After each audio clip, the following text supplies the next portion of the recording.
మెంతి కూర పచ్చడి చేసుకుందామండి. నేను సమ్మర్ ఎండింగ్లో వేసి పెట్టి ఫ్రోజన్ చేసి పెట్టాను కదా, ఆ మెంతి కూరతోటి పచ్చడి చేస్తున్నాను. దానికి కావాల్సింది మెంతి కూర, ఒక టమాటా, కొన్ని పచ్చిమిరపకాయలు, కొన్ని ఎండుమిరపకాయలు. ఈ రెండు కాంబినేషన్లో టేస్ట్ బాగుంటుందండి. కొన్ని పల్లీలు, కొంచెం చింతపండు, మీ టేస్ట్కి తగినట్లుగా పులుపు, మినపప్పు, ధనియాలు, జీలకర్ర, కొన్ని మెంతులు, కొంత పచ్చిశనగపప్పు. ఇవన్నిటిని దోరగా వేపేసుకుందాం. ఆల్ ఇంగ్రీడియంట్స్ని దోరగా వేపుకుందామండి. ఇవి వేగిపోయాయి కదా, తీసేద్దామండి. ఇవి పక్కన తీసి పెడతాం. ఇంకొంచెం ఆయిల్ వేసుకుందాం. మెంతికూర వేసుకుందాం.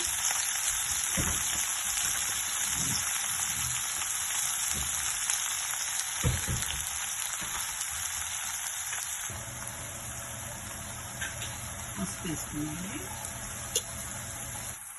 ఇప్పుడు పచ్చిమిరపకాయలు, టమాటాలు వేసేద్దాం. ఎండుమిరపకాయలు కూడా వేసి దోరగా వేగనిద్దాం.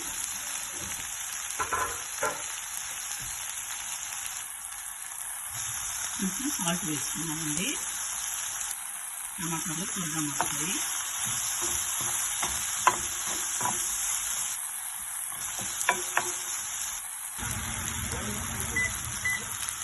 ఇప్పుడు కరివేపాకు వేసి నానబెట్టుకున్న చింతపండు కూడా వేసేద్దామండి.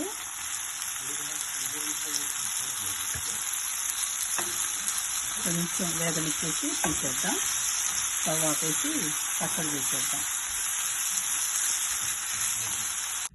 ఇదిగోండి, అన్నీ మిక్సీ జార్లో వేసి కోర్సుగా గ్రైండ్ చేసుకుందాము. మన రోటి పచ్చడిలా గ్రైండ్ చేసుకోవాలండి. సరిపడా ఉప్పు కూడా వేసేసాను. పచ్చడి పోపు వేసుకున్నామండి. 1 స్పూన్ మినపప్పు, ఆవాలు, జీలకర్ర, ఎండుమిరపకాయలు, కరివేపాకు దోరగా వేగనిచ్చి పచ్చడిలో వేసేద్దాం. పచ్చడి ఇలాగా రెడీ అయిపోయిందండి.